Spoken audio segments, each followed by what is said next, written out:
नमस्कार, आप देख रहे हैं जी न्यूज और आपके साथ मैं हूं राधा बगुत्रा।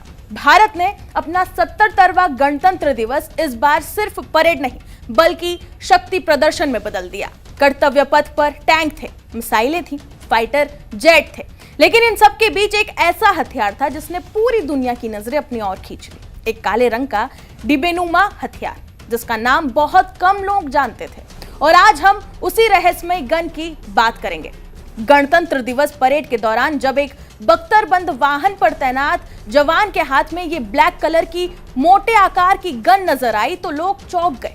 ये ना तो आम बंदूक जैसी थी और ना ही कोई राइफल, बल्कि ये दिख रही थी जैसे कोई हाईटेक ब्लैक बॉक्स। दरअसल ये है भारत की स्वदेशी एंटी ड्रोन गन ड्रोना, एक ऐसा हथियार जो आज भारत की सीमाओं पर बढ़ते ड्रोन खतरे के खिलाफ ढाल बन चुका है। ड्रोनाम को विकसित किया गया है गुरुत्व सिस्टम यानी कि गुरुत्व सिस्टम्स ने। ये एक आधुनिक और modular counter unmanned aerial system यानी कि CUAS है, जो खासतौर पर सीमा पार से आने वाले अवैध ड्रोन को रोकने में बेहद असरदार साबित हो रहे हैं।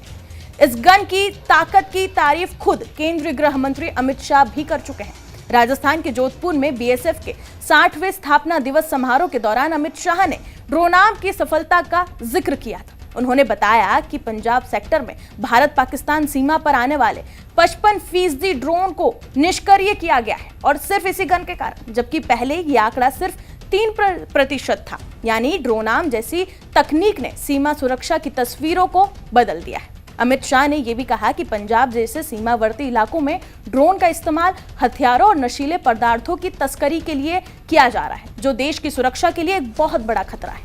और इसी खतरे से निपटने के लिए सरकार ने अपनाया है होल ऑफ गवर्नमेंट अप्रोच, जहां सुरक्षा बल, DRDO और निजी कंपनियां मिलकर काम कर रही है। अब सवाल उठता है कि ड्रोनाम आखिर काम कैसे करता है। ड्रोनाम में इस्तेमाल की गई उन्नत जैमिंग टेक्नोलॉजी ये ड्रोन के सिस्टम को जैम कर देता है, जिससे ड्रोन ना उड़ पाता है और ना ही कंट्रोल में रहता है। ड्रोनाम की खासियत इसका लचीलापन है। इसे राइफल की तरह हाथ में पकड़कर इस्तेमाल किया जा सकता है। इसे बैकपैक की तरह पीठ पर पहनकर फील्ड ऑपरेशन में लेके जाया जा सकता है, और इसे किसी भी वाहन या स्थायी स्थान पर लगाकर चारों दिशाओं में निगरानी के लिए भी इस्तेमाल किया जा सकता है। और यही वजह है कि ड्रोनाम को सीमा सुरक्षा, आंतरिक सुरक्षा और महत्वपूर्ण प्रतिष्ठानों की सुरक्षा में आसानी से तैनात किया जा रहा है। इसके नतीजे भी सफल नजर आ रहे हैं। 2024 में 260 से ज्यादा ड्रोन पकड़े या नष्ट किए गए, जबकि 2023 में यह संख्या 110 थी। सबसे ज्यादा ड्रोन पंजाब में पकड़े गए, उसके बाद राजस्थान और जम्मू का नंबर आता है। इन ड्रोन के जरिए हथियार, गोला बारूद और ड्रग्स भेजे जा रहे थे, जिसे ड्रोनाम के जरिए नष्ट कर दिया गया। आज ड्रोनाम सिर्फ एक हथियार नहीं बल्कि भारत की सुरक्षा रणनीति की नई ताकत बन चुका है।